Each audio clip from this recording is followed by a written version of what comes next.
നിങ്ങളുടെ പേരിൽ സർക്കാർ കൊണ്ടുവരാൻ ശ്രമിക്കുന്ന ഒരു പ്രധാനപ്പെട്ട ആക്ഷേപം നിങ്ങളെ മുസ്ലിം എക്സ്ട്രീമിസ്റ്റുകളുമായി കൂട്ടുകൂടി വലിയ തോതിലുള്ള പ്രശ്നങ്ങൾ ഉണ്ടാക്കാൻ ശ്രമിക്കുകയാണ്. നിങ്ങൾ വന്നാൽ മാറാട് കലാപങ്ങൾ ആവർത്തിക്കപ്പെടാൻ പോവുകയാണ്. അതുകൊണ്ട് മുസ്ലിം ലീഗ്, ജമാഅത്തെ ഇസ്ലാമി പോലുള്ള സംഘടനകളുമായിട്ടുള്ള നിങ്ങളുടെ ബാന്ധവം കുഴപ്പമാണ് എന്ന് പറയാൻ സർക്കാർ പരമാവധി സമയം സ്പെൻഡ് ചെയ്യുന്നുണ്ടല്ലോ.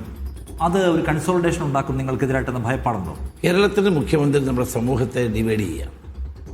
കേരളം മതനിരപേക്ഷ സംസ്ഥാനമാണ്. മതേതര വിശ്വാസികളാണ് ജനങ്ങൾ കൂടുതൽ. എല്ലാവരും ഒരുപോലെ ജീവിക്കുന്ന ഒരു നാടാണ്. ഇടകലർന്ന് ജീവിക്കുന്നവരാണ് ഹിന്ദുക്കളും മുസ്ലിങ്ങളും ഒക്കെ. മാറാട് കേരളത്തിൻ്റെ ഒരു ഒരു ഒരു ദുഃഖകരമായ അധ്യായമാണ്. അതിനെ വീണ്ടും വീണ്ടും ഒരു ഭരണാധികാരിയായ മുഖ്യമന്ത്രി ഓർമ്മിപ്പിക്കാൻ ശ്രമിക്കുന്നത് ആ മുറിവിൽ മുളക് തേക്കുന്നതിന് തുല്യമാണ്. അദ്ദേഹം ഈ കേരളത്തിലെ ജനങ്ങളുടെ മനസ്സിൽ വർഗീയ വികാരം ആളിക്കത്തിക്കാനുള്ള ശ്രമമാണ് നടത്തുന്നത്. വളരെ ദൗർഭാഗ്യകരമായ കാര്യമാണ്. ഒരിക്കലും ഒരു മുഖ്യമന്ത്രി ചെയ്യാൻ പാടില്ലാത്തതാണ്.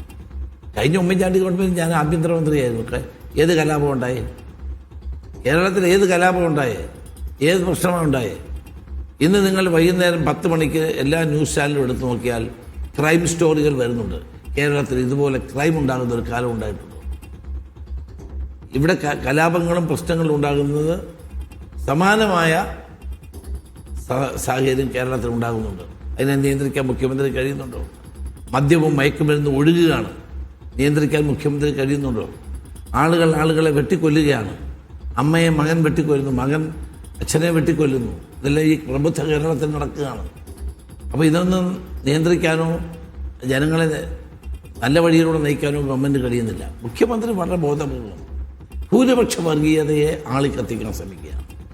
കഴിഞ്ഞ പാർലമെൻറ്റ് തിരഞ്ഞെടുപ്പിൽ അദ്ദേഹം ആകെ സംസാരിച്ചത് CAA പറ്റിയാണ്. പക്ഷേ ജനങ്ങൾ കേന്ദ്രത്തിൽ UDF അല്ലെങ്കിൽ കേന്ദ്രത്തിൽ ഇന്ത്യ മുന്നണി വരാൻ വേണ്ടി ജനങ്ങൾ രാഹുൽ ഗാന്ധിയുടെ കരങ്ങൾക്ക് ശക്തി കൊടുക്കാൻ ഇവിടെ 18 സീറ്റ് ഞങ്ങൾക്ക് തന്നു.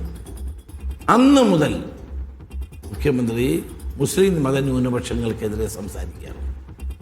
അപ്പോഴാണ് അദ്ദേഹത്തിന് ആഗോള അയ്യപ്പ സംഗമത്തെ പറ്റി ഓർമ്മ വന്നത്. ആഗോള അയ്യപ്പ സംഗമം നടത്തുന്നു. അതിനകത്ത് എല്ലാ ഹിന്ദു സംഘടനകളെയും വിളിക്കുന്നു.